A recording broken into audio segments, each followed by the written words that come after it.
तो कैसे हो आप सब लोग। आई होप कि आप सभी बहुत ही अच्छे होंगे। तो आज की वीडियो में हम लोग बात करेंगे अपने इन्फ्लामेशन के बारे में। अब देखो, इन्फ्लामेशन के अंदर तो हमारे बहुत सारे टॉपिक दे रखे हैं। तो आज की वीडियो में हम लोग अपने इन्फ्लामेशन के introduction, causes of inflammation, clinical sign of inflammation और उसके बाद टाइप्स और मेनली हम लोग अपने मैकेनिज्म ऑफ इन्फ्लामेशन को कवर करेंगे। अब देखो, यहाँ पे जो हमारा मैकेनिज्म वाला पार्ट है, तो इजी और टफ का तो मुझे पता नहीं, लेकिन उसमें कॉन्सेप्ट बहुत सारे हैं, मतलब बहुत सारे कॉन्सेप्ट यहाँ पे आज की वीडियो में लगने वाले हैं। तो यार आप लोग को वीडियो थोड़ा सा ध्यान से तो देखना पड़ेगा। अगर आप लोग वीडियो के बीच से थोड़ा सा भी भटके तो वीडियो समझ में नहीं आने वाली। तो बहुत ही ध्यान से वीडियो को देखना है आप लोग को। कॉपी पेन लेके तो ज़रूर से बैठना है और मेरी बातों को थोड़ा सा ध्यान से सुनना। और इन सारी बातों के साथ हम लोग अपना आज का वीडियो स्टार्ट करते हैं। अब देखो, बात करें हम लोग यहाँ पे इन्फ्लामेशन के बारे में। तो इन्फ्लामेशन का नाम तो आप लोगों ने कई बार सुना होगा, कई बार खुद से भी प्रोनाउंस किया होगा कि मुझे इन्फ्लामेशन हो गया। देखो, इन्फ्लामेशन से क्या समझते हो आप लोग। इन्फ्लामेशन का मतलब होता है कि कहीं पे मान लो अगर आप लोगों को थोड़ा सा रेडनेस हो गई, कहीं पे थोड़ा सा बर्न हो गया, कहीं पे आप लोग को बहुत ज़्यादा जलन हो रही है, तो आप लोग उसको एक कॉमन बोलचाल की भाषा में बोल देते हो कि मुझे थोड़ा सा इन्फ्लामेशन हो गया इस जगह पे। अगर बोला हो, कभी नहीं बोला होगा तो कभी किसी से सुना होगा, और अगर बोला भी नहीं है, सुना भी नहीं है, तो चलो ठीक है, कोई बात नहीं। यहाँ पे देखो, इन्फ्लामेशन को हम लोग अगर जनरली बोलें तो हम लोग क्या समझते हैं कि अगर हमें इन्फ्लामेशन हो गया है ना, तो इसका मतलब कि हमें या तो कोई हीट वगैरह हो गया है, या फिर हमें जो है कोई रेडनेस हो गई है, या फिर हमें क्या हो रहा है कि हमें थोड़ा सा, आप कह सकते हो कि पेन हो रहा है ना, स्वेलिंग हो गई है, सूजन हो गई है। तो इन सारी चीज़ों को ही हम लोग यहाँ पे इन्फ्लामेशन से समझते हैं कि इन्फ्लामेशन का मतलब यही सारी चीज़ें होती हैं। अच्छा देखो, यहाँ पे हम लोग समझते क्या है कि इन्फ्लामेशन एक टाइप की प्रॉब्लम है। मतलब हम लोग को यही तो लगता है ना कि अगर हमें रेडनेस हो रही है, पेन हो रहा है, स्वेलिंग हो रही है, इसका मतलब हमें किसी तरह की प्रॉब्लम हो रही है, हमें कोई डिजीज हो रही है। तो हम लोग आज तक यही समझ रहे हैं कि हमारा इन्फ्लामेशन एक प्रॉब्लम है, जबकि सच्चाई ये है कि इन्फ्लामेशन प्रॉब्लम नहीं है, बल्कि प्रॉब्लम का सोल्यूशन होता है हमारा इन्फ्लामेशन। अब देखो, मुझे पता है थोड़ा सा आप लोग को अजीब लग रहा होगा, बट जैसे जैसे आप लोग वीडियो में आगे बढ़ोगे आप लोग को समझ में आ जाएगा। बाकी हम लोग थोड़ा सा थ्योरी पार्ट को पढ़ते हैं ताकि आप लोग को चीज़ें और क्लियर हो। यहाँ पे देखो, inflammation can be simply defined as a protective response of body's immune system against injury. अब देखो, इस सेंटेंस को आप लोग समझ के तो इन्फ्लामेशन आप लोग को समझ में आ जाएगा। देखो यहाँ पे क्या बोल रहा है, इन्फ्लामेशन हमारा एक प्रोटेक्टिव रिस्पॉन्स होता है, किसका, बॉडी के इम्यून सिस्टम का, अगेंस्ट इंजरी। देखो, हम लोगों को क्या लगता है, हम लोगों को लगता है कि इन्फ्लामेशन ही एक बीमारी है, जबकि ऐसा नहीं है। देखो, जब भी हमें कोई इंजरी हो जाती है, जब भी हमें कोई, आप कह सकते हो कि डिजीज वगैरह, या फिर कभी मान लो कोई भी प्रॉब्लम हमें होती है, तो उसके प्रति हमारी बॉडी का जो इम्यून सिस्टम है, देखो अगर हमें कोई भी प्रॉब्लम होती है तो हमारा इम्यून सिस्टम ही तो हमें बचाता है सबसे पहले। तो वो जो बॉडी का जो इम्यून सिस्टम होता है, और इम्यून सिस्टम में भी बेसिकली बात करें तो हमारी बॉडी के इम्यून सिस्टम में मेनली कौन काम करता है, हमारी WBC यानी हमारी वाइट ब्लड सेल्स। देखो, अगर नहीं पता है तो जान लो, पता है तो बहुत अच्छी बात है। देखो, WBC हमारे इम्यून सिस्टम का मेन पार्ट होती हैं। तो मेनली हम लोग कह सकते हैं कि अगर हमें कोई इंजरी होती है, हमें कोई भी चोट वगैरह लगती है, या फिर हमें कोई भी प्रॉब्लम होती है, तो सबसे पहले हमारी बॉडी का इम्यून सिस्टम रिस्पॉन्स करता है, यानी कि WBC रिस्पॉन्स करती है। तो देखो, ये जो रिस्पॉन्स होता है ना, तो इस रिस्पॉन्स की वजह से ही हमें इन्फ्लामेशन देखने को मिलता है। यानी इन्फ्लामेशन एक्चुअली में कोई प्रॉब्लम नहीं है, बल्कि हम लोग को जब भी कोई प्रॉब्लम होती है तो उस टाइम हमारी बॉडी का इम्यून सिस्टम जो रिस्पॉन्स देता है, उसकी वजह से हमें कुछ साइंस दिखते हैं। यानी कि हमें हीट होती है, हमें रेडनेस होता है। देखो, अगर आप लोग को कहीं पे हीट, रेडनेस और पेन या फिर स्वेलिंग हो रही है, तो इसका मतलब ये है कि आपकी जो बॉडी की इम्यून सिस्टम है, वो हमारा जो है किसी टाइप के बैक्टीरिया या फिर वायरस से लड़ रहा है, और उसकी वजह से ही हमें इन्फ्लामेशन देखने को मिल रहा है। यानी इन्फ्लामेशन एक बीमारी नहीं होती है, बल्कि बीमारी को ठीक करने का साइन होता है। तो आई होप कि इतनी बात आप लोगों को क्लियर हो गई होगी। Now it can also be defined as a process by which our body's white blood cell protect us from infection with foreign particles। यानी कि जब भी हमें कोई इन्फेक्शन वगैरह होता है, जिसमें बेसिकली हमारे फॉरेन पार्टिकल्स क्या होते हैं, हमारा बैक्टीरिया हो गया, हमारे वायरस हो गए, तो ये सारी चीज़ें जब भी हमारी बॉडी पे अटैक करती हैं, तो हमारी बॉडी की जो वाइट ब्लड सेल होती हैं, तो वो जो यहाँ पे हमें प्रोटेक्ट करती हैं, तो उसी की वजह से हमें यहाँ पे इन्फ्लामेशन देखने को मिलता है। Now, inflammation is body's natural reaction against injury and infection। यानी कि हमें जब भी कोई इन्फेक्शन होता है, कोई भी इंजरी होती है, तो सबसे पहले हमें इन्फ्लामेशन ही देखने को मिलता है। अब जब यहाँ पे इन्फ्लामेशन फेल हो जाता है तो हमें जो है बाहर से चीज़ें लेनी पड़ती है। देखो, अभी आप लोग को थोड़ा सा मतलब फील नहीं हो रहा होगा, लेकिन जैसे जैसे आप लोग फार्मेसी में आगे बढ़ते जाओगे तो ये सारी चीज़ें काफ़ी अच्छे से फील होंगी कि हमारी बॉडी, देखो कोई भी दवा होती है तो दवा हम लोग तभी खाते हैं जब हमारी बॉडी का इम्यून सिस्टम फेल कर जाता है। यानी कि देखो, सबसे पहले अगर हमें कोई प्रॉब्लम होती है तो हमारी बॉडी के अंदर ही इतनी पावर है कि वो उससे लड़ लेती है। जब वो यहाँ पे फेल होती है तो हमें दवा लेनी पड़ती है। तो यहाँ पे जो बॉडी का रिस्पॉन्स होता है, नेचुरल रिस्पॉन्स, यानी हमने कोई दवा वगैरह नहीं ली, बल्कि बॉडी ने खुद ही, जब तक वो लड़ सकती है तब तक उसने यहाँ पे अगर कोई भी बैक्टीरिया वायरस ने हमें अटैक किया है तो वो जो रिस्पॉन्स होता है वही हमारा होता है इन्फ्लामेशन। आई होप कि मैं आप लोग को समझा पा रहा हूँ और आप लोगों को क्लियर हो गया होगा।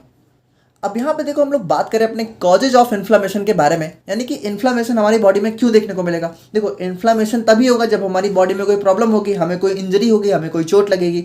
तो इंजरी या फिर चोट लगने के बहुत सारे रीजन हो सकते हैं, जैसे कि फिजिकल रीजन्स की बात करें तो यहाँ पे मान लो हमें कोई हीट लग गई, हमें कोल्ड लग गई, या फिर हमारी बॉडी में कोई रेडिएशन हो गया, या फिर मैकेनिकल ट्रॉमा यानी एक्सीडेंट वगैरह हो गया, तो भी हमारी बॉडी में इंजरी हो सकती है और उसकी वजह से क्या होगा, हमें इन्फ्लामेशन देखने को मिलेगा।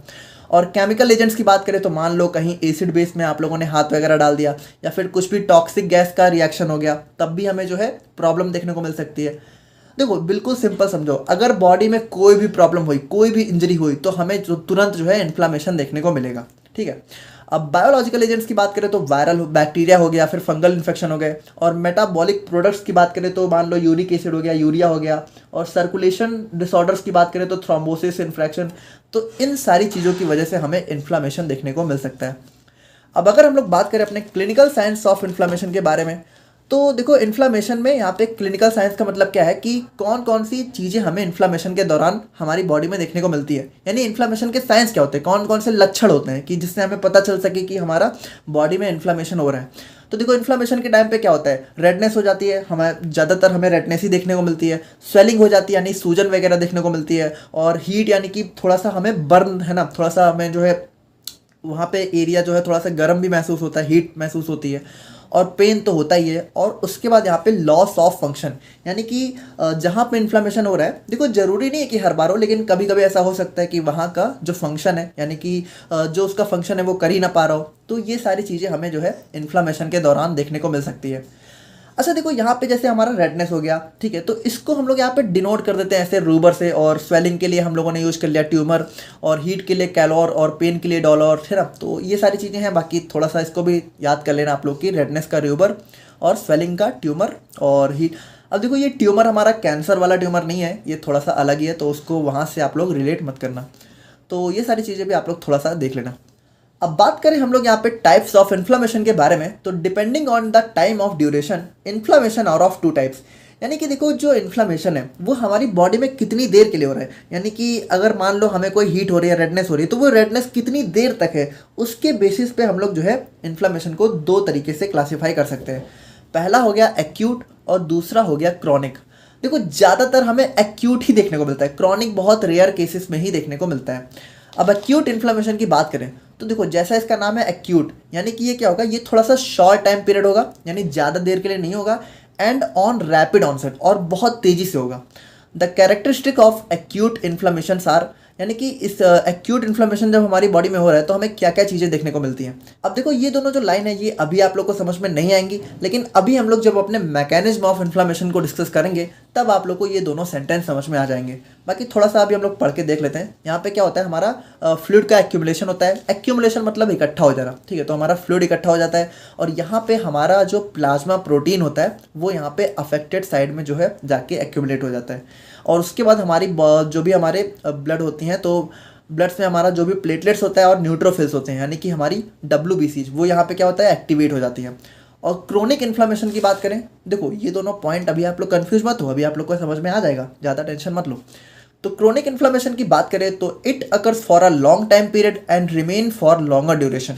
यानी कि देखो हमारा क्रोनिक क्या होता है, ये हमारा बहुत ही लॉन्ग टाइम पीरियड का होता है, यानी कि ये आप कह सकते हो लगभग जो है 1 दिन या फिर 3-4 दिन तक भी देखने को मिल सकता है। और जो हमारा एक्यूट होता है ये ज़्यादा से ज़्यादा आधे घंटे से 1 घंटे, या फिर बहुत मैक्सिमम हो गया तो 6 से 7 घंटे बस।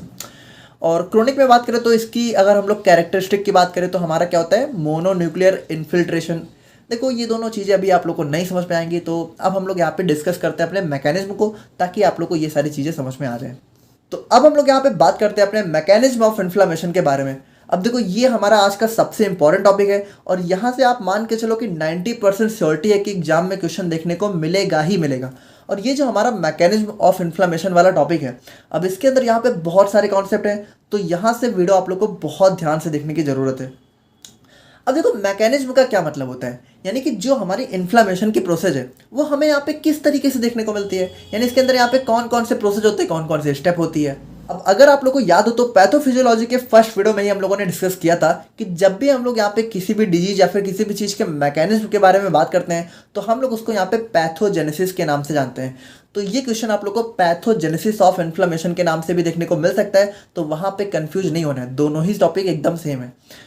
तो यहाँ पे देखो मैकेनिज्म को समझने से पहले यहाँ पे बहुत सारे स्टेप हैं, बट इन सारे स्टेप को समझने से पहले हम लोग एक बेसिक ओवरव्यू देख लेते हैं कि इसके अंदर एक्चुअल में होने क्या वाला है।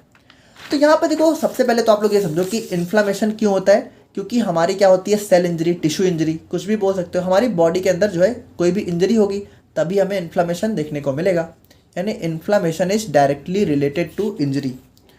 अब यहाँ पे देखो हम लोग थोड़ा सा मानते हैं कि ये हमारी कोई भी टिश्यू बन गई। देखो आप लोग बहुत ध्यान से एक एक चीज़ देखना, ये हमारा कोई भी टिश्यू है।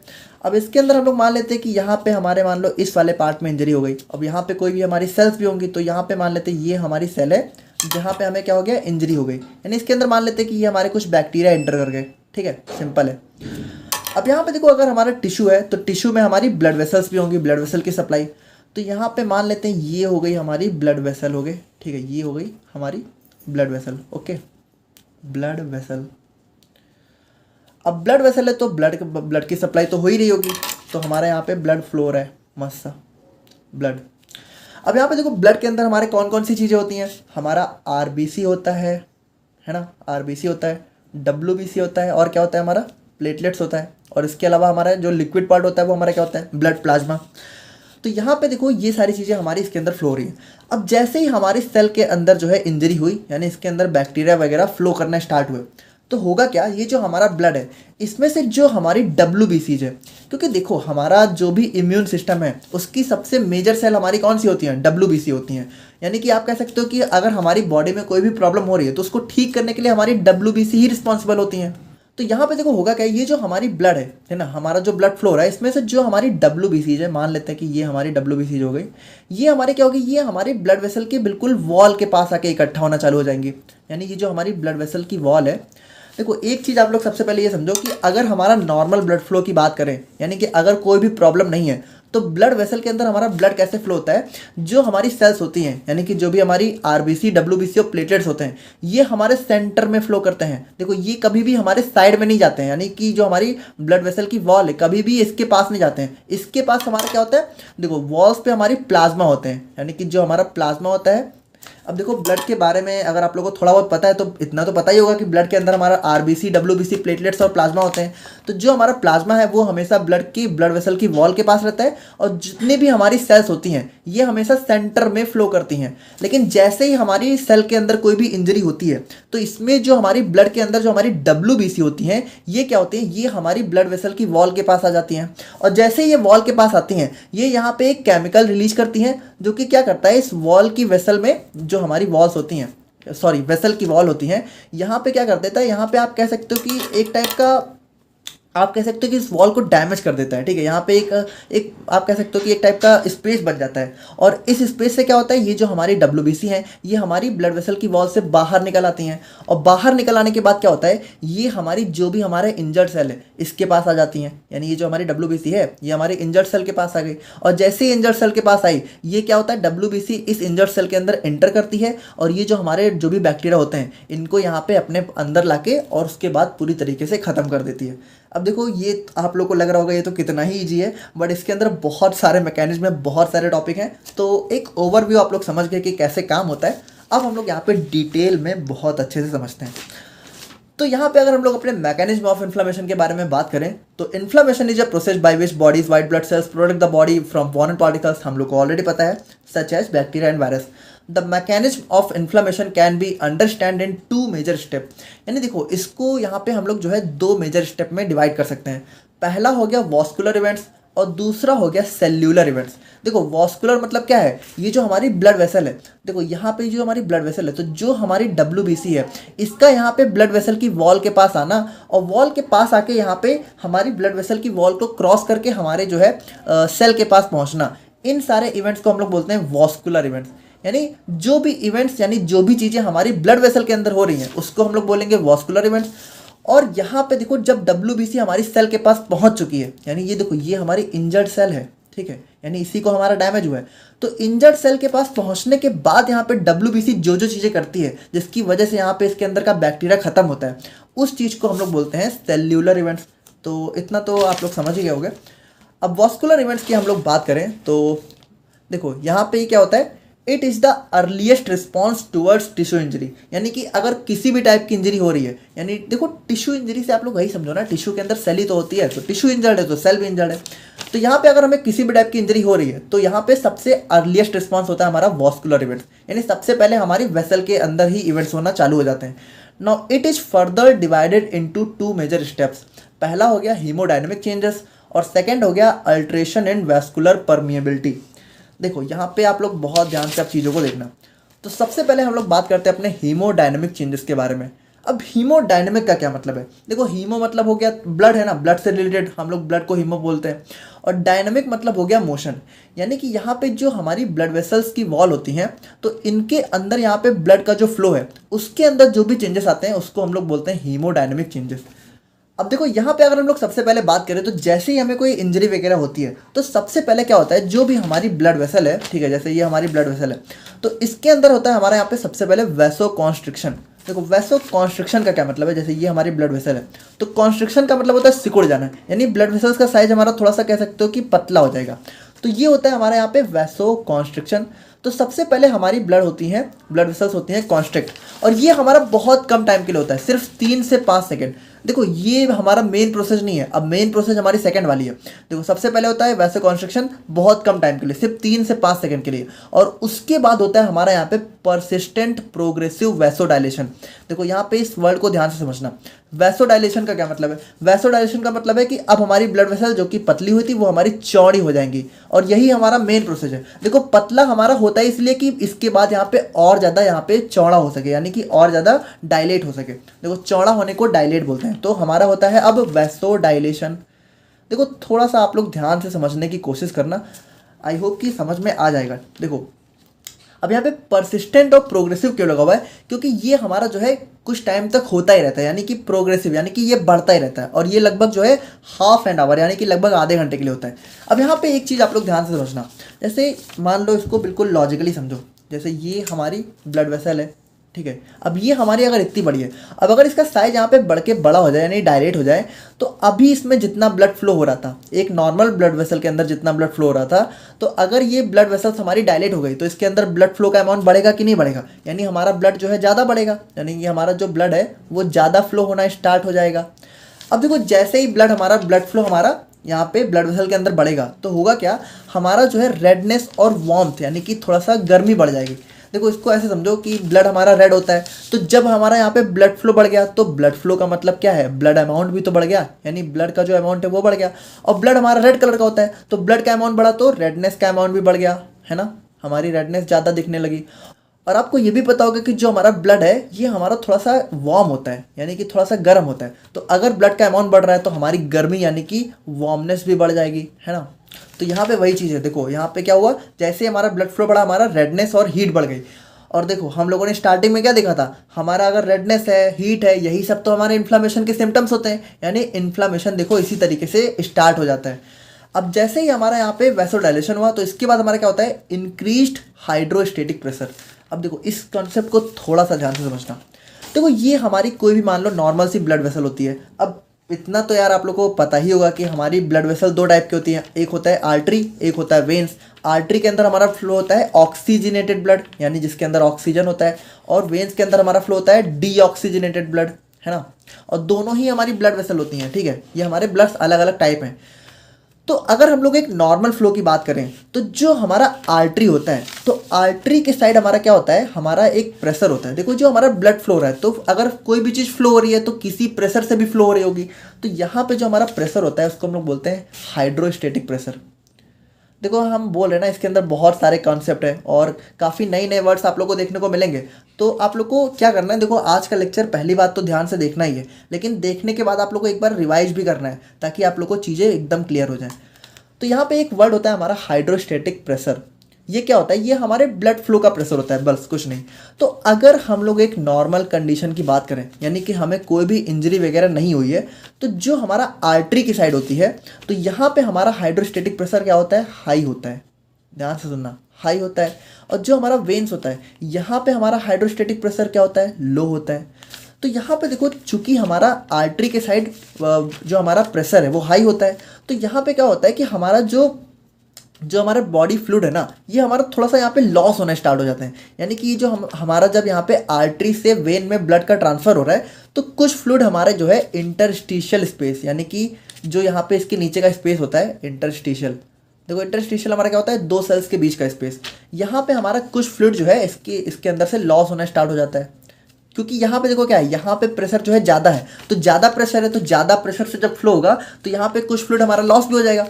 देखो एक चीज़ आप लोग और भी समझो, ये जो हमारी ब्लड वेसल्स होती है ना, इसके अंदर हमारे छोटे छोटे से पोर्स होते हैं, जिसके अंदर से ही हमारा ये फ्लूइड जो है लॉस हो जाता है। तो ज़्यादा प्रेशर से जब फ्लो हो रहा है तो इसके अंदर से ज़्यादा फ्लूइड लॉस होगा। तो यहाँ पे देखो, जो हमारी आर्टरी की साइड है, यहाँ पे फ्लूइड लॉस होता है, ध्यान से सुनना। और यहाँ पे जो हमारा वेन्स की साइड है, यहाँ पे चूंकि हमारा प्रेशर दोबारा से लो हो जाता है, तो ये जो फ्लूइड हमारा लॉस हुआ था ना, ये हमारा वेन्स में दोबारा से जाके इकट्ठा हो जाता है। यानी ये जो यहाँ से लॉस हुआ था, ये हमारा नॉर्मली इसके अंदर दोबारा चला जाता है। क्योंकि देखो, जो लॉस हुआ है उसका वापस जो है ब्लड में जाना भी तो जरूरी है। अब देखो, अगर आप लोगों ने लिम्फेटिक सिस्टम पढ़ा है तो आप लोग को बहुत अच्छे से समझ में आ रहा होगा कि ये जो हमारा फ्लूइड लॉस हो रहा है, जो जा रहा है, ये हमारा लिम्फ होता है ना। हम लोगों ने देखा था लिम्फ में। बट अगर नहीं भी पढ़ा है, नहीं समझ रहे हो, तो सिंपली समझो कि हमारा जो आर्टरी है, यहाँ से फ्लूइड लॉस होता है और वेन्स में दोबारा से इंटर हो जाता है। कब? जब हमें यहाँ पे कोई भी प्रॉब्लम नहीं हुई है। लेकिन जैसे ही हमें यहाँ पे किसी भी टाइप की इंजरी होती है, यानी कि हमारा इन्फ्लामेशन स्टार्ट होता है, तो ये जो हाइड्रोस्टेटिक प्रेशर है ये हमारा बढ़ जाता है। यानी ये पूरी जगह बढ़ जाता है, यानी यहाँ पे भी बढ़ गया, यहाँ पे भी बढ़ गया। अब देखो, हम लोगों ने क्या देखा, हाइड्रोस्टेटिक प्रेशर अगर बढ़ा हुआ है, अगर हमारी ब्लड वेसल के अंदर जो ब्लड फ्लो हो रहा है, अगर इसका प्रेशर बढ़ा हुआ है, तो हमारा फ्लूइड लॉस भी तो बढ़ जाएगा। यानी हमारा फ्लूइड बहुत ज़्यादा लॉस होना स्टार्ट हो जाएगा, है ना। तो यहाँ पे क्या होगा, increased hydrostatic pressure leads to transudation of fluid, जो कि हमारा क्या करेगा, स्वेलिंग। अब देखो, ट्रांसुडेशन क्या होता है, अभी ट्रांसुडेशन को हम लोग जो है अपने नेक्स्ट वाले पार्ट में देखने वाले हैं। बाकी आप लोग सिंपली समझो कि फ्लूइड लॉस को ही हम लोग जो है ट्रांसुडेशन बोलते हैं। तो ये जो हमारा फ्लूइड यहाँ पे हमारी ब्लड वेसल से लॉस हो रहा है, इसी को हम लोग बोलते हैं ट्रांसुडेशन। अब इसकी वजह से क्या होगा, हमें जो है स्वेलिंग देखने को मिलेगी। तो देखो, ये हमारा थर्ड सिम्टम भी आ गया इन्फ्लेमेशन का। तो देखो, कुछ इस तरीके से हमें जो है इन्फ्लेमेशन का इवेंट देखने को मिलते हैं। अब यहाँ पे देखो, इसके बाद क्या होगा, जो भी हमारा फ्लूइड है, अब चूंकि ये फ्लूइड हमारा लॉस हो चुका है, अब देखो हमारा जो भी ब्लड है, देखो ये ब्लड ही तो फ्लो हो रहा है। तो ब्लड के अंदर हम लोगों ने क्या देखा, ब्लड के अंदर हमारे यहाँ पे मेनली दो ही चीज़ें होती हैं। एक होती है हमारी ब्लड सेल्स, यानी कि WBC और RBC और प्लेटलेट्स, और दूसरा होता है हमारा यहाँ पे प्लाज्मा। तो देखो, ये जो हमारा फ्लूइड लॉस हो रहा है ना, ये हमारा मेनली प्लाज्मा ही होता है। यानी हमारा मेनली आप कह सकते हो कि लिक्विड पार्ट हमारा प्लाज्मा होता है ब्लड का। तो लिक्विड पार्ट तो हमारा यहाँ पे ब्लड के अंदर से लॉस हो गया, यानी ब्लड वेसल के अंदर से ज़्यादा से ज़्यादा लॉस हो रहा है। अब इसके अंदर बचा क्या, अब इसके अंदर बची हमारी जो ब्लड सेल्स है, वही तो बची, ब्लड सेल्स बची है ना, यानी कि WBC, RBC और प्लेटलेट्स। अब होगा क्या, देखो जैसे जैसे फ्लूइड लॉस होगा तो हमारी ब्लड सेल्स का अमाउंट बढ़ता जाएगा, और जैसे जैसे ब्लड सेल्स का अमाउंट बढ़ता जाएगा तो क्या होगा, हमारे ब्लड के अंदर कंसंट्रेशन बढ़ना चालू हो जाएगी। और जैसे जैसे कंसंट्रेशन बढ़ेगी, होगा क्या, यहाँ पे ब्लड फ्लो हमारा बहुत ही स्लो हो जाएगा, यानी स्लोइंग, स्टेसिस। देखो, क्योंकि फ्लूइड वॉल्यूम डिक्रीज हो चुका है, यानी कि जो हमारा ब्लड है उसमें आप कह सकते हो कि हमारा लिक्विड वाला पार्ट खत्म हो चुका है। अब हमारी ब्लड सेल्स ही ज़्यादा बची हैं। अब जैसे जैसे ब्लड सेल बढ़ना चालू होंगी तो ये क्या कर देंगी, हमारे फ्लूइड को जाम कर देंगी। यानी जो हमारा ब्लड आराम से फ्लो हो रहा था, इसको थोड़ा सा जाम कर देंगी, इसको थोड़ा सा स्लो कर देंगी। तो यहाँ पे होती है हमारी स्लोइंग और स्टेसिस। और इसके बाद फाइनल स्टेप होती है हमारे यहाँ पे ल्यूकोसाइट्स मार्गिनेशन। अब ल्यूकोसाइट्स मार्गिनेशन क्या होता है, देखो अब यहाँ पे क्या होगा, ये जो हमारी ब्लड सेल्स हैं, तो इसके अंदर RBC भी है, WBC भी है। लेकिन हमें कौन सा काम है, हमें चाहिए हमारी WBC, क्योंकि यही तो हमें जो है प्रोटेक्ट करने का काम करेंगी। तो ये जो WBC है, अब होगा क्या, ये हमारी ब्लड वेसल्स की वॉल पे इकट्ठा होना चालू हो जाएंगी। हम लोगों ने स्टार्टिंग में ये देखा कि यहाँ पे एट लास्ट में क्या होता है, ये जो हमारी WBC है, ये वॉल्स पे इकट्ठा होना चालू हो जाती हैं। और जो वॉल्स पे WBC का इकट्ठा होना होता है, इस प्रोसेस को हम लोग बोलते हैं मार्गिनेशन। तो यहाँ पे देखो, ये होते हैं हमारे हीमोडायनेमिक चेंजेस, यानी कि जो हमारा ब्लड फ्लो है तो उसके अंदर यहाँ पे ये चेंजेस देखने को मिलते हैं। एक बार हम लोग फिर से थोड़ा सा रिवाइज करते हैं। सबसे पहले क्या होता है, वैसोकॉन्स्ट्रिक्शन, यानी ब्लड वेसल्स हमारी सिकुड़ती हैं बहुत कम टाइम के लिए। जैसे ही सिकुड़ती हैं वैसे क्या होता है, उसके बाद बहुत ज़्यादा डायलेट करती हैं, यानी बहुत ज़्यादा फैलना चालू हो जाती हैं। तो उसके बाद होता है परसिस्टेंट प्रोग्रेसिव वैसोडाइलेशन।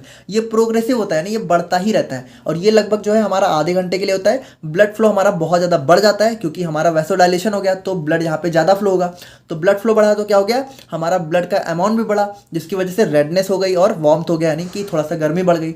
अब उसके बाद क्या होगा, हमारा हाइड्रोस्टेटिक प्रेशर भी यहाँ पे इंक्रीज हो गया, जिसकी वजह से हमारा फ्लूइड लॉस इंक्रीज हो गया, यानी फ्लूइड हमारा जो भी हमारा ब्लड है, ठीक है, तो इसके अंदर से हमारा जो फ्लूइड पोर्शन है वो यहाँ पे लॉस होना स्टार्ट हो गया। और जैसे जैसे फ्लूइड लॉस हुआ वैसे वैसे क्या हो गया, ब्लड की स्लोइंग हो गई, क्योंकि यहाँ पे हमारा आरबीसी डब्ल्यूबीसी का अमाउंट बढ़ गया, जिसने ब्लड को थोड़ा सा स्लो कर दिया। और एट लास्ट में क्या हुआ, हमारा ल्यूकोसाइट्स मार्गिनेशन, यानी हमारी जो भी हमारी डब्ल्यूबीसी है वो यहाँ पे ब्लड वेसल्स की वॉल पे जाके इकट्ठा होना चालू हो गई। तो आई होप कि आप लोग यहाँ पे हीमोडायनेमिक चेंजेस को तो समझ ही गए होंगे। अब देखो एक चीज़ आप लोग समझना, अभी हम लोग सिर्फ अपने वॉस्कुलर इवेंट्स के बारे में ही बात कर रहे हैं, और इसके अंदर भी हम लोगों ने सिर्फ अपने हीमोडायनेमिक चेंजेस को ही देखा है। अब इसके बाद हमें देखना है अल्ट्रेशन इन वैस्कुलर परमिएबिलिटी, और उसके बाद हम लोग को बात करनी है अपने सेल्यूलर इवेंट्स के बारे में। तो अब बात करते हैं हम लोग अपने सेकेंड, यानी कि अल्ट्रेशन इन वैस्कुलर परमिएबिलिटी। तो अब हम लोग यहाँ पे बात करें अपने अल्ट्रेशन एंड वैस्कुलर परमिएबिलिटी के बारे में। तो यहाँ पे क्या होता है, देखो, due to increase in hydrostatic pressure there is a excessive fluid escape और fluid loss seen in the vessel. देखो हम लोगों ने ऑलरेडी देख लिया कि जो हमारी ब्लड वेसल है, यहाँ पे अगर हमारा हाइड्रोस्टेटिक प्रेशर अगर बढ़ रहा है ना, तो यहाँ पे क्या होता है, हमारा फ्लूइड लॉस बढ़ जाता है, यानी फ्लूइड हमारा क्या होता है, हमारे ब्लड से जो है हमारे इंटरस्टिशियल स्पेस में लॉस होना स्टार्ट हो जाता है। ये चीज़ तो हम लोगों ने ऑलरेडी देख ली है। Now, if this fluid loss is without increased vascular permeability, then it is called transudation। देखो थोड़ा सा ध्यान से समझना है, यहाँ पे 2-3 नए टर्म है। देखो यहाँ पे सबसे पहले समझो वास्कुलर परमिएबिलिटी क्या होती है। वैस्कुलर, देखो अगर वास्कुलर अगर कहीं भी देखने को मिल रहा है तो हमारा ब्लड वेसल से ही रिलेटेड है। अब परमिएबिलिटी क्या होता है, देखो परमिएबिलिटी होता है किसी चीज़ के ट्रांसफ़र को अपने अंदर या फिर बाहर जो है अलाउ करना। तो ये जो हमारी ब्लड वेसल्स हैं, देखो इनके अंदर क्या होता है कि नॉर्मली जो है परमेबिलिटी बहुत लो होती है, यानी इनके बीच में बहुत ही स्मॉल सा स्पेस होता है। देखो स्पेस यहाँ पे इनके बीच में होता है, हमारी ब्लड वेसल्स है ना, तो इनके बीच में यहाँ पे थोड़ा थोड़ा सा स्पेस होता है, बहुत ही छोटा छोटा सा, जिससे क्या होता है हमारा थोड़ा सा फ्लूइड लॉस तो हुआ करता है, नॉर्मली चला करता है। लेकिन इस फ्लूइड लॉस में देखो थोड़ा सा ध्यान से समझना, ये हमारी ब्लड वेसल है, इसके अंदर हमारा ब्लड फ्लो हो रहा है, अब ब्लड से थोड़ा सा फ्लूइड लॉस हो रहा है। लेकिन ये जो अगर हमारा नॉर्मल है, यानी कि हमारा जो है आप कह सकते हो कि अगर इन्फ्लामेशन वगैरह नहीं है, एक नॉर्मल अगर हम लोग रेंज की बात करें, तो जो हमारा फ्लूइड लॉस होता है इसके अंदर हमारा यहाँ पे मतलब बहुत ही स्मॉल से पार्टिकल्स होते हैं, मेनली हमारा लिक्विड पार्ट ही होता है। यानी आप कह सकते हो कि इसके अंदर जो है हमारा कोई भी सॉलिड मटेरियल नहीं होता है, हमारे प्रोटीन्स इसके अंदर नहीं होते हैं, यानी प्रोटीन्स वगैरह हो गया, ये सारी चीज़ें हमारा नॉर्मल अगर फ्लूइड लॉस हो रहा है तो उसके अंदर देखने को नहीं मिलेगा। तो अगर यहाँ पे समझो अगर कोई भी इन्फ्लामेशन वगैरह नहीं है और हमारा नॉर्मल फ्लूइड लॉस हो रहा है, तो इसको हम लोग बोलते हैं ट्रांसुडेशन। लेकिन हम लोग तो बात कर रहे हैं इन्फ्लामेशन वाले केस की, but in the case of inflammation vascular permeability get increased and due to this there is a large amount of proteins also comes out with this fluid and this process is called exudation। देखो बहुत ध्यान से समझना, अगर हम लोग normal की बात करें तो हमारा फ्लूइड लॉस हो रहा है लेकिन इसके अंदर हमारा प्रोटीन नहीं है। लेकिन जब हमारा यहाँ पे इन्फ्लामेशन होता है, ठीक है, तो ये जो हमारे स्पेस है ना, इनका साइज यहाँ पे बहुत ज़्यादा बढ़ जाता है। यानी कि आप इसको ऐसे समझो कि हमारा स्पेस साइज इतना बड़ा बड़ा हो गया, ठीक है, थोड़ा सा हमारा ब्लड वेसल के अंदर। अब क्या होगा, ये जो हमारा फ्लूइड लॉस हो रहा है, ये जो हमारा फ्लूइड लॉस हो रहा है, इसके अंदर से हमारे प्रोटीन भी लॉस होना स्टार्ट हो जाएंगे, है ना। तो यहाँ पे देखो इस जो स्पेस के बढ़ जाना है इसको हम लोग बोलते हैं परमिएबिलिटी। तो हमारी क्या हुआ, जो हमारी ब्लड वेसल की परमिएबिलिटी है वो हमारी क्या हो गया, इंक्रीज हो गई। इसी को हम लोग बोलते हैं इंक्रीज। देखो अल्ट्रेशन का मतलब होता है चेंज। तो यहाँ पे चेंज क्या हो रहा है, चेंज ये हो रहा है कि हमारी जो ब्लड वेसल की परमिएबिलिटी है, वास्कुलर परमिएबिलिटी हमारी इंक्रीज हो रही है, वही हमारा अल्ट्रेशन है। तो यहाँ पे क्या होगा, जैसे हमारा अल्ट्रेशन होगा तो हमारा जो भी फ्लूइड लॉस होगा उसमें यहाँ पे प्रोटीन का अमाउंट भी बहुत ज़्यादा होगा, और जो हमारा प्रोटीन रिच फ्लूइड लॉस होता है इसको हम लोग बोलते हैं एक्जुडेशन। तो आप लोग यहाँ पे दो वर्ड ध्यान से देखना, एक्जुडेशन, ट्रांसुडेशन। ट्रांसुडेशन में क्या हो रहा है, नॉर्मल फ्लूइड लॉस हो रहा है, यहाँ पे कोई भी प्रोटीन वगैरह नहीं है। एक्जुडेशन में क्या हो रहा है, जो भी फ्लूइड लॉस हो रहा है उसके साथ हमारा प्रोटीन का भी लॉस हो रहा है। अब देखो ये सारी चीज़ें आप लोगों को 2 नंबर में जरूर देखने को मिल सकती हैं, तो इन दोनों को भी ध्यान रखना। अब यहाँ पे देखो, this protein rich fluid that is lost from vessels is known as fluid exudate. यानी कि ये जो हमारा फ्लूइड, जो भी हमारा फ्लूइड लॉस हो रहा है जिसके अंदर हमारा प्रोटीन भी अब बहुत ज़्यादा अमाउंट में है, इसको हम लोग यहाँ पे एक वर्ड में बोल देते हैं फ्लूइड एक्जुडेट। ठीक है। तो फ्लूइड एक्जुडेट हमारा क्या हो गया, हमारा ऐसा फ्लूइड जिसमें हमारा प्रोटीन भी बहुत ज़्यादा अमाउंट में है, और यहाँ पे इस लॉस होने की प्रोसेस को क्या बोलते हैं, एक्जुडेशन। तो आई होप कि आप लोग यहाँ पे एक्जुडेशन और ट्रांसुडेशन समझ गए होंगे। अब एक छोटा सा वर्ड यहाँ पे एडिमा है, इसको भी हम लोग यहाँ पे समझ लेते हैं। देखो एडिमा क्या होता है, loss of fluid from blood vessels and accumulation in interstitial space is known as oedema. It can be either transudate, it can be either exudate. यहाँ पे देखो क्या होता है, जब भी हमारा ब्लड वेसल से फ्लूइड लॉस होगा और हमारे इंटरस्टिशियल स्पेस में जाकर इकट्ठा होगा, तो उस प्रोसेस को हम लोग बोलते हैं एडिमा, चाहे वो ट्रांसुडेशन की वजह से हो चाहे वो एक्जुडेशन की वजह से हो। देखो ट्रांसुडेशन क्या होता है, नॉर्मल फ्लूइड लॉस, और एक्जुडेशन क्या होता है, इन्फ्लामेशन के टाइम पे जो फ्लूइड लॉस होता है जिसमें प्रोटीन होता है। तो इन दोनों की वजह से भी जो भी फ्लूइड लॉस होता है उसको हम लोग एक वर्ड में क्या बोल देते हैं, एडिमा। क्या आप लोग को इतनी चीज़ें क्लियर हो गई? आई होप कि अब आप लोग यहाँ पे समझ गए होंगे। तो यहाँ पे हम लोगों ने अपने वॉस्कुलर इवेंट्स को तो देख लिया, अब हम लोग बात करते हैं अपने सेल्यूलर इवेंट्स के बारे में। यानी कि ये जो हमारी WBC है, जब ये हमारे इसके अंदर से बाहर आ चुकी है, तो अब हमारा जो भी इंजर्ड सेल है तो उसके अंदर जाके ये क्या क्या करने वाली है। तो देखो यहाँ पे इसके अंदर भी 2 स्टेप होते हैं। पहला होता है माइग्रेशन या फिर एक्जुडेशन ऑफ ल्यूकोसाइट्स। अच्छा एक चीज़ समझना, ये जो हमारी WBC है ना, वाइट ब्लड सेल्स, इसको हम लोग यहाँ पे ल्यूकोसाइट्स भी बोलते हैं। देखो अगर आप लोगों को याद हो तो RBC को हम लोग क्या बोलते हैं, इरिथ्रोसाइट्स, और WBC को क्या बोलते हैं, ल्यूकोसाइट्स। ठीक है। तो यहाँ पे क्या होता है कि सबसे पहला स्टेप होता है माइग्रेशन ऑफ WBC, या फिर इसी को हम लोग बोल सकते हैं एक्जुडेशन ऑफ ल्यूकोसाइट्स। देखो माइग्रेशन या फिर एक्जुडेशन का मतलब होता है इकट्ठा हो जाना किसी जगह पे। तो यहाँ पे जो भी हमारी ब्लड वेसल्स के पास हमारी WBC जो इकट्ठा होती हैं, इसी को हम लोग बोलते हैं माइग्रेशन। और दूसरा होता है हमारा यहाँ पे फैगोसाइटोसिस, यानी हमारे बैक्टीरिया का खात्मा करना। तो सबसे पहले हम लोग देखते हैं माइग्रेशन ऑफ WBC, यानी कि जो हमारी WBC है वो यहाँ पे इकट्ठा कैसे होती है हमारी ब्लड वेसल के पास। तो माइग्रेशन ऑफ WBCs और exudation of leukocytes is defined as escape of white blood cells from blood vessel to injured tissue. यानी कि देखो ये जो हमारी ब्लड वेसल है, तो इसके अंदर से जो हमारी WBC है, ये जब यहाँ पे इसके अंदर से निकल के और हमारे जो भी हमारा जो भी यहाँ पे सेल है जिसके अंदर इंजरी हुई है, यहाँ तक जब पहुँचती है, तो इसी प्रोसेस को हम लोग क्या बोलते हैं, माइग्रेशन ऑफ WBC या फिर एक्जुडेशन ऑफ ल्यूकोसाइट्स। अब ये भी यहाँ पे जो है फर्दर 4 स्टेप में डिवाइड है। पहला हो गया चेंजेस इन फॉर्म्ड एलिमेंट्स, दूसरा हो गया रोलिंग एंड एडिशन, थर्ड हो गया इमाइग्रेशन, एंड फोर्थ हो गया हमारे यहाँ पे कीमोटैक्सिस। तो देखो सबसे पहले हम लोग बात करते हैं अपने चेंजेस इन फॉर्म्ड एलिमेंट्स के बारे में। तो देखो फॉर्म्ड एलिमेंट्स क्या होते हैं, देखो फॉर्म्ड एलिमेंट्स हमारा ये जो हमारा ब्लड फ्लो होता है, ठीक है, तो ब्लड के अंदर ही हमारे होते हैं फॉर्म्ड एलिमेंट्स, और फॉर्म्ड एलिमेंट्स हमारे क्या होते हैं, हमारी जो भी सेल्स होती हैं। देखो ब्लड के अंदर जो भी हमारा ब्लड सेल्स होता है, यानी WBC और हमारी RBC हो गई और प्लेटलेट्स हो गया, इसको हम लोग यहाँ पे दूसरे नाम में फॉर्म्ड एलिमेंट्स भी बोलते हैं, फॉर्म्ड एलिमेंट्स। ठीक है, फॉर्म्ड एलिमेंट्स। तो यहाँ पे क्या होता है, चेंजेस इन फॉर्म्ड एलिमेंट्स का क्या मतलब है, as we already see in vascular events that due to increased blood flow loss of fluid increased which leads to slowing of blood stream। हम लोगों ने ऑलरेडी देख लिया कि हमारा क्या होता है, जैसे ही ब्लड फ्लो इंक्रीज होता है हमारा हाइड्रोस्टेटिक प्रेशर बढ़ जाता है, जिसकी वजह से क्या होता है, फ्लूइड लॉस बढ़ जाता है, और अल्टीमेटली क्या होता है, स्लोइंग ऑफ ब्लड स्ट्रीम। हमारी ब्लड स्ट्रीम यहाँ पे स्लो हो जाती है क्योंकि उसके अंदर RBC और WBC की कंसंट्रेशन बढ़ जाती है।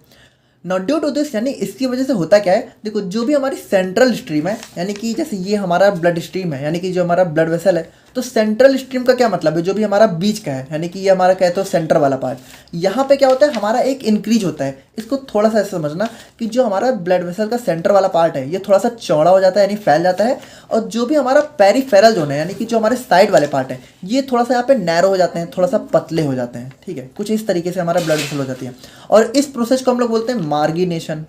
ठीक है, क्या बोलते हैं, मार्गिनेशन। देखो माइग्रेशन और मार्गिनेशन दोनों अलग अलग चीज़ें हैं, दोनों को आप लोग मिक्स मत कर देना। तो यहाँ पे क्या होता है, सेंट्रल स्ट्रीम का यहाँ पे थोड़ा सा बढ़ जाना और पेरिफेरल जोन का थोड़ा सा यहाँ पे नैरो हो जाना, इस प्रोसेस को हम लोग बोलते हैं मार्गिनेशन। और दूसरा क्या होता है, हमारा WBC comes close to vessel wall, यानी ये जो हमारी वेसल्स की वॉल होती हैं, ठीक है, वॉल, यहाँ पे क्या होता है, हमारा WBC जो है इसके पास आना शुरू हो जाते हैं, इकट्ठा होना। तो इस प्रोसेस को हम लोग क्या बोलते हैं, पावेमेंटिंग। ठीक है, देखो थोड़ा सा ऐसे है, कुछ नए नए वर्ड आप लोग को देखने को मिलेंगे, तो देखो इसको थोड़ा सा आप लोग को दोबारा से पढ़ना पड़ेगा, तभी आप लोग को अच्छे से याद हो पाएगा। देखो समझने को तो समझ जाओगे, पर ये वर्ड्स तो आप लोग को याद ही करने पड़ेंगे। तो ये होता है हमारे यहाँ पे चेंजेस इन फॉर्म्ड एलिमेंट्स। अब बात करें हम लोग यहाँ पे अपने रोलिंग एंड एडिशन के बारे में, तो यहाँ पे देखो क्या होता है, the leukocytes starts rolling and adheres on endothelial wall of blood vessel. देखो यहाँ पे इसको थोड़ा समझना, जैसे ये हमारी हो गई ब्लड वेसल की वॉल। अब देखो ये चीज़ समझना, ये जो हमारी ब्लड वेसल्स की वॉल होती हैं, यहाँ पे हमें देखने को मिलती है हमारी एंडोथेलियल सेल्स, यानी कि एंडोथेलियल टिश्यू। देखो ये होती है हमारी एंडोथेलियल टिश्यू होता है, तो टिश्यू के अंदर सेल ही तो होंगी, तो एंडोथेलियल टिश्यू के अंदर जो सेल होती है उसको हम लोग क्या बोलते हैं, एंडोथेलियल सेल्स। यानी कि ब्लड वेसल्स की वॉल्स के पास हमें एंडोथेलियल सेल्स देखने को मिलती हैं। अब अगर आप लोगों को याद हो तो हम लोग जब अपने एंडोथेलियल टिश्यू को पढ़े थे तो उसकी प्रॉपर्टी क्या थी, ये हमारी ब्लड वेसल्स की लाइनिंग को बनाती हैं और उसके अंदर वाले पार्ट को, तो जो अंदर वाला पार्ट है वही तो होता है लाइनिंग, यानी यहाँ पे हमारी एंडोथेलियल सेल्स देखने को मिलती हैं। तो जो हमारी WBC है, देखो ये होता क्या है, ये हमारी जैसे देखो तो जो हमारी WBC है, इसको अब हमारी ब्लड वेसल्स की वॉल के पास ही तो आना है। तो वॉल के पास कैसे आती है, देखो सबसे पहले तो ये सेंटर में ही फ्लो होती है। अब धीरे धीरे क्या होता है, देखो धीरे धीरे यहाँ पे ये रोल होती है। रोल का मतलब है कि आप कह सकते हो कि रोल होते होते ऐसे आगे बढ़ती है और यहाँ पे क्या होता है, हमारी ब्लड वेसल्स की जो भी वॉल है यहाँ पे चिपक जाती है। चिपकना है ना, चिपकने को बोलते हैं एडेशन, और रोलिंग मतलब यहाँ पे थोड़ा सा गोल गोल घूमना। अब देखो ये गोल गोल घूमना और चिपकना ये इतना सिंपली भी नहीं होता है, इसके अंदर थोड़े अंदर भी इसके बहुत सारे इवेंट्स होते हैं। तो इसके अंदर के इवेंट्स की बात करें तो selectins responsible for rolling and integrins responsible for adhesion. यहाँ पे अब देखो थोड़ा सा आप लोग ध्यान से समझना, देखो यहाँ पे ये जो हमारी ब्लड वेसल है हम लोग सिंपली बनाते हैं, तो इसके अंदर हमारे कुछ एडेशन मॉलिक्यूल्स होते हैं। देखो थोड़ा सा समझना, एडेशन मतलब कह सकते हो कि थोड़ा सा चिपकाने वाले मॉलिक्यूल्स, समझ लो ये यहाँ पे क्या करते हैं, ग्लू का काम करते हैं, एक टाइप की यहाँ पे गोंद का काम करते हैं हमारे ब्लड वेसल्स के अंदर। तो हमारे कुछ होते हैं एडेशन मॉलिक्यूल्स, तो इसमें मेनली हमारे दो होते हैं, जिसमें पहला होता है हमारा सेलेक्टेंस, ठीक है सेलेक्टेंस, और दूसरा होता है हमारे यहाँ पे इंटेग्रिन्स। तो यहाँ पे देखो ये जो हमारा सेलेक्टेंस है ना, ये हमारा थोड़ा सा वीक होते हैं, यानी कि इनका जो बॉन्ड होता है ये ज़्यादा स्ट्रांग नहीं होता है, यानी ये ज़्यादा अच्छे से चिपका नहीं पाते हैं। लेकिन ये जो हमारा इंटेग्रिन्स है इसका एडेशन हमारा बहुत स्ट्रांग होता है। तो यहाँ पे ध्यान से आप लोग समझना, ये जो हमारी WBC है ना, जो हमारी WBC है, तो WBC के पास क्या है, देखो इसके पास ना, इसकी जो हमारा सरफेस होता है WBC का, इसके पास भी हमारे कुछ सेलेक्टेंस के मॉलिक्यूल्स देखने को मिलते हैं। देखो अब यहाँ पे जो हमारा सेलेक्टेंस है ना, ये भी हमारा फर्दर जो है बहुत अलग अलग टाइप का होता है, जैसे E सेलेक्टिन, P सेलेक्टिन और L सेलेक्टिन।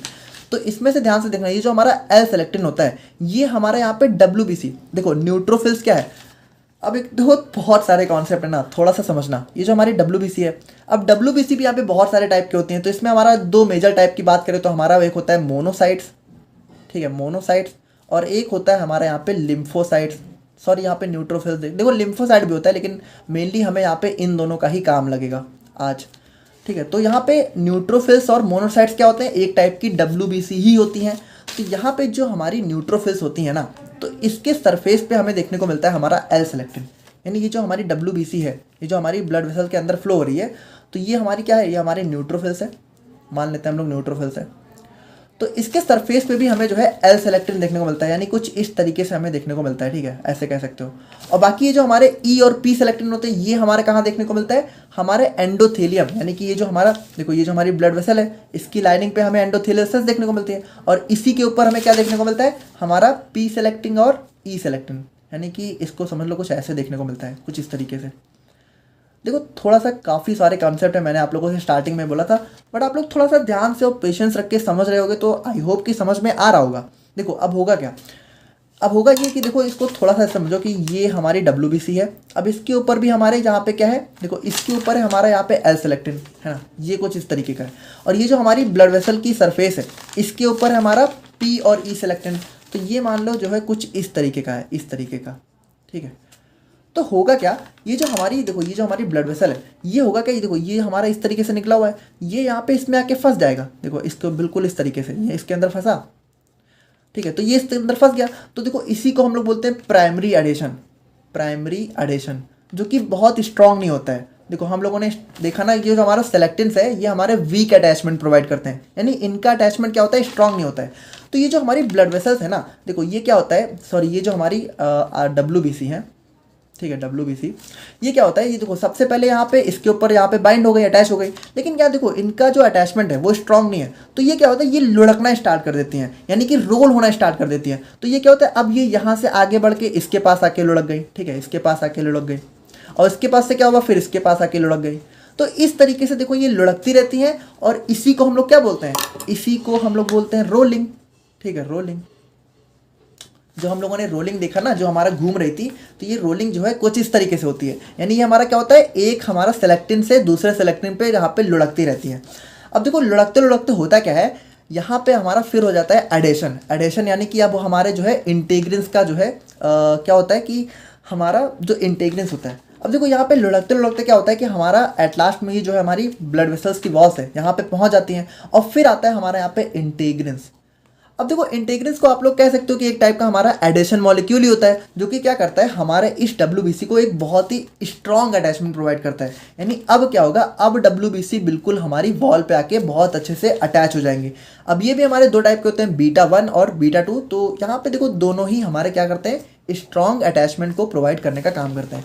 तो यहाँ पर रोलिंग देखो, रोलिंग हमारा सेलेक्टेंस के द्वारा होती है, एडहेशन हमारा जो है इंटीग्रिन्स के द्वारा होता है, और दोनों को कंबाइंड फॉर्म में हम लोग क्या बोलते हैं, रोलिंग एंड एडहेशन। तो आई होप कि आप लोग यहाँ पे समझ गए होंगे। अब हम लोग बात करते हैं अपने ई माइग्रेशन के बारे में।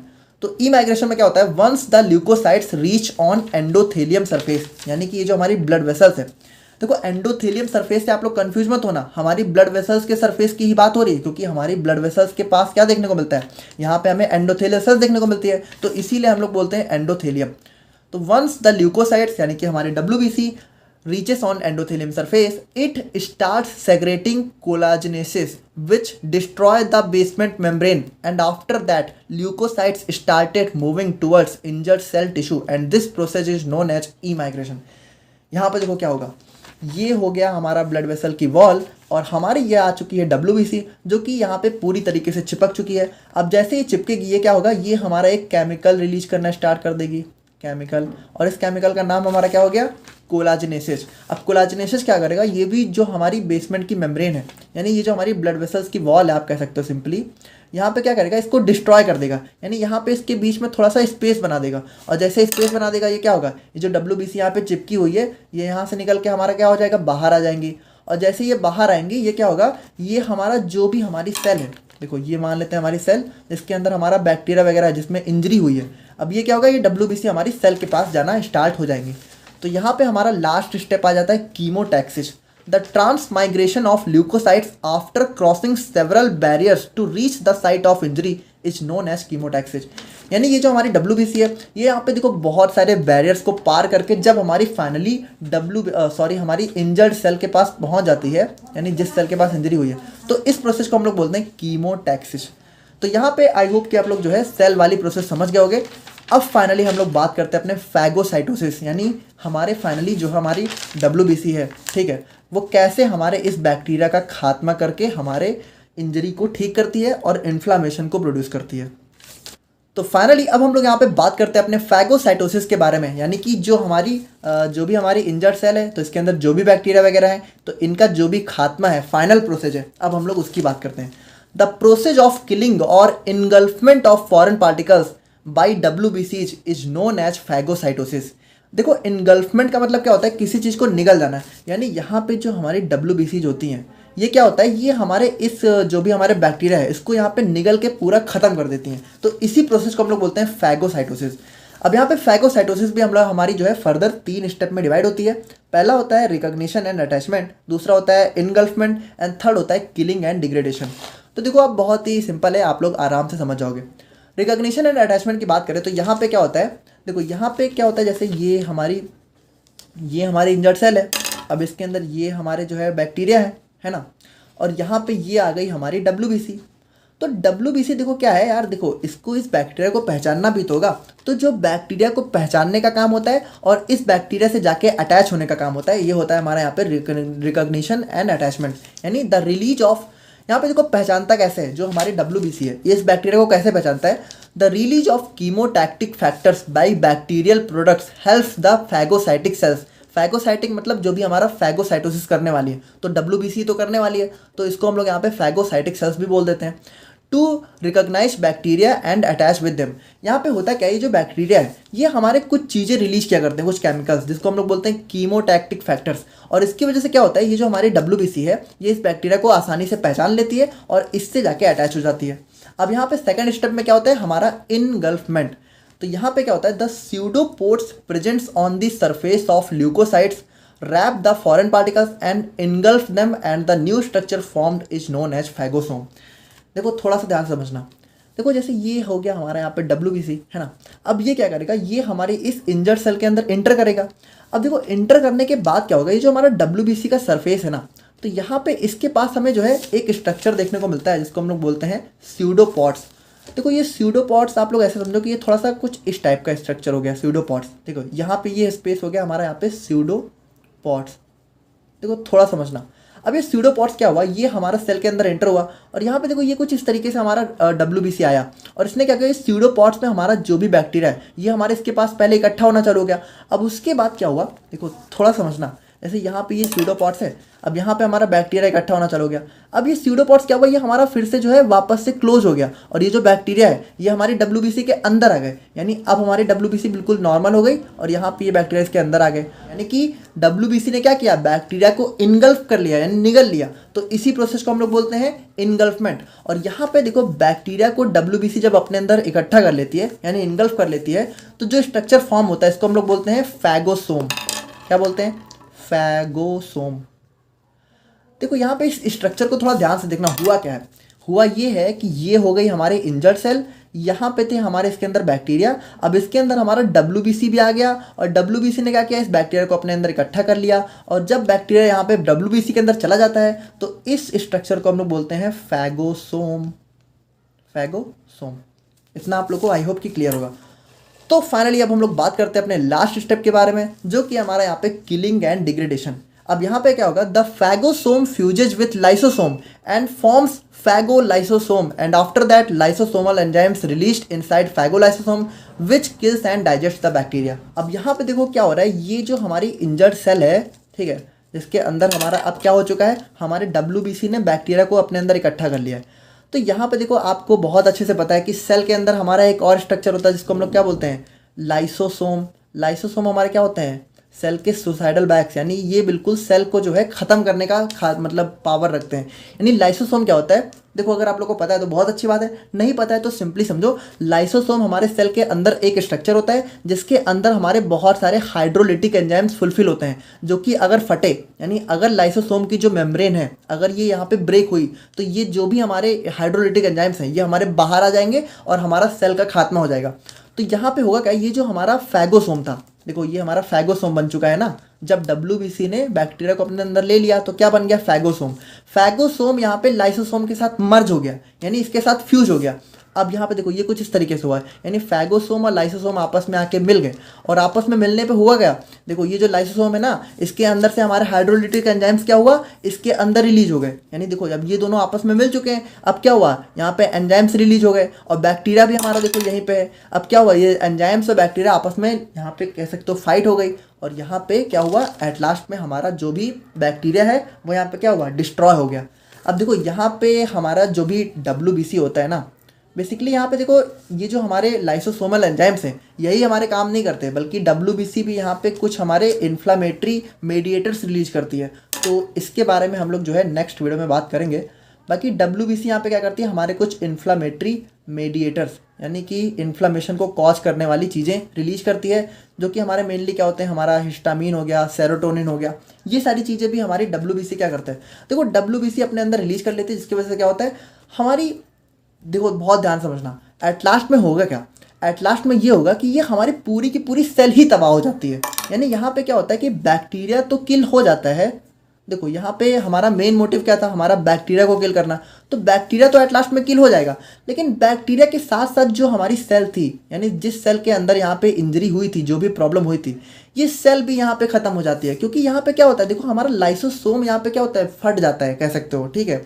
तो उसकी वजह से हमारी सेल भी यहाँ पे पूरी तरीके से क्या होता है, डिग्रेड हो जाती है, यानी कह सकते हो कि डेड हो जाती है उसकी, ठीक है।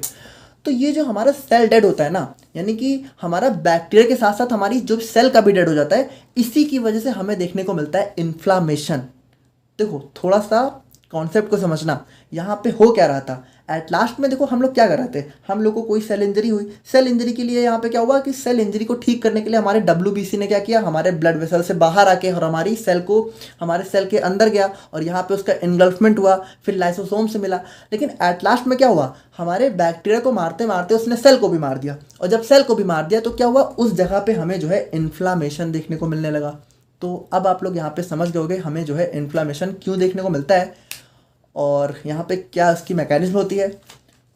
तो आप लोग यार कमेंट करके बताना कि आप लोग को वीडियो समझ में आया कि नहीं आया। बाकी मिलते हैं हम लोग यहाँ पे नेक्स्ट वीडियो में। Thank you so much.